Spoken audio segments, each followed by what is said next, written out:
Mesdames et messieurs, bienvenue à ces magazines qui parlent de la représentativité des femmes dans des postes décisionnels dans la province de la Tchopo. Ce magazine est réalisé par la radio-télévision Amani en partenariat avec Kinshasa News Lab. Ce magazine présente les tableaux de l'égalité des genres dans la province de la Tchopo. Célestin Abidi à la présentation. Pour en parler, Maître Gracia Komba, avocate au barreau de Kisangani, coordonnatrice de l'ONG Secours juridique, psychologique et sanitaire des femmes et enfants, répond aux différentes questions relatives à la représentativité des femmes dans des postes décisionnels dans la province de la Tchopo. Maître Gracia Komba, bonjour. Bonjour, messieurs les journalistes. Vous êtes coordonnatrice de l'ONG Secours juridique, psychologique et sanitaire des femmes et des enfants dans la province de la Tchopo. Alors, madame, on peut avoir l'idée, avez-vous l'idée de l'égalité des genres? Qu'attendez-vous de ça? On parle de l'égalité du genre, nous voyons la représentation des femmes ou des hommes sur base de leurs compétences et de leur rôle à jouer dans la société. Dans votre structure, est-ce que cette égalité des genres est-elle respectable?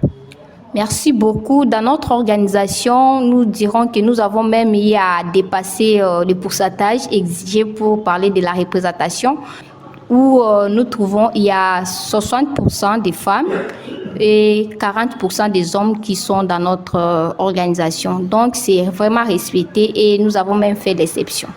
Dans le sens où nous voulons promouvoir les droits fondamentaux des femmes et aussi pour leur permettre de pouvoir se développer, raison pour laquelle nous avons dit, étant donné que notre organisation accompagne des femmes et des filles tout à l'heure promouvoir leurs droits fondamentaux, c'est pour cette raison que nous avons dit qu'il faut qu'il y ait une grande participation des femmes au sein de l'organisation et en occupant aussi des postes clés pour leur permettre aussi d'être comme des hommes en milieu professionnel.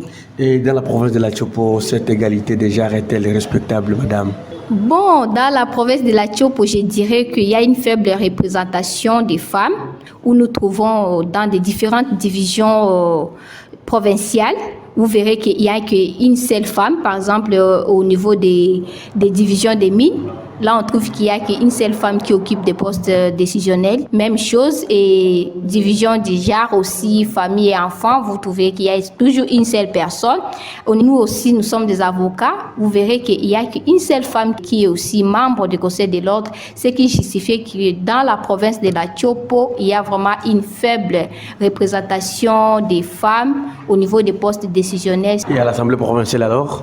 À l'Assemblée provinciale, aussi une seule femme qui est là, ce qui n'est pas vraiment une bonne chose. Raison même de notre plaidoyer pour que lors du gouvernement prochain, que le gouverneur de la province puisse tenir compte de la représentation des femmes au niveau des postes décisionnels.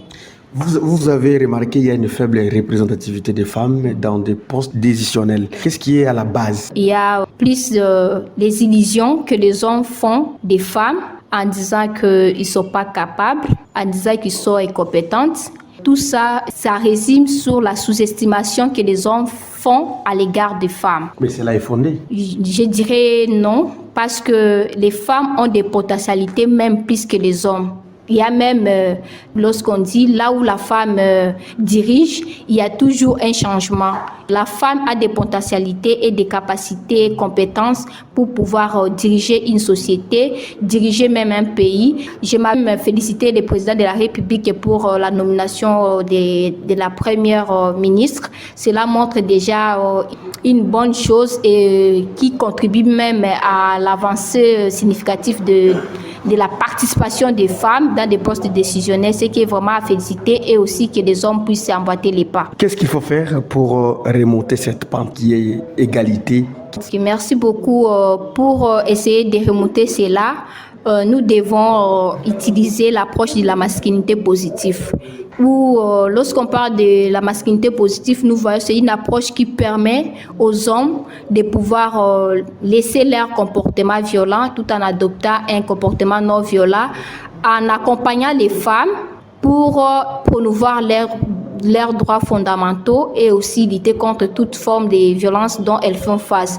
Parce que si les hommes arrivent vraiment à adopter cette approche, vous verrez que cette discrimination dont les femmes sont victimes, ça va cesser et que les femmes vont commencer à se retrouver aussi au niveau des ministères qui puissent se retrouver dans des postes décisionnels. Et par quelle méthode? La méthode à utiliser, c'est simple, c'est la méthode qui consiste à l'approche de la masculinité positive. Et pour y arriver, c'est d'abord à pouvoir conscientiser d'abord les hommes à travers la sensibilisation et des formations qui puissent savoir que sans les femmes, ils ne peuvent rien faire. Et sans hommes aussi, les femmes ne peuvent rien faire. Donc, il y a toujours une complémentarité entre nous. Nous ne sommes pas des ennemis, mais nous sommes là des collaborateurs. Il faut vraiment que les hommes puissent prendre cette question des femmes à cœur, à pouvoir leur aider. Quel message accordez-vous, donnez-vous d'abord aux hommes qui sont là pour discriminer les femmes? Pour les hommes, le message est que de pouvoir accompagner les femmes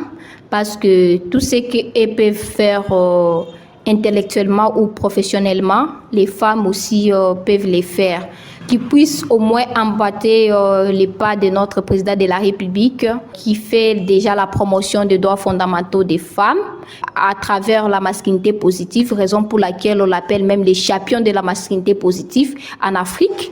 Et à ce qui concerne les femmes, ne doivent pas se sous-estimer. Il faut croire à ses compétences et à lever juste la paire.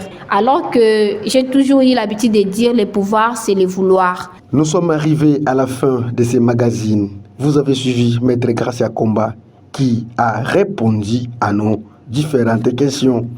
Merci de votre fidélité. Ces magazines a porté sur la représentativité de la femme dans les instances de prise de décision. Célestin Abedi vous dit au revoir et à la prochaine.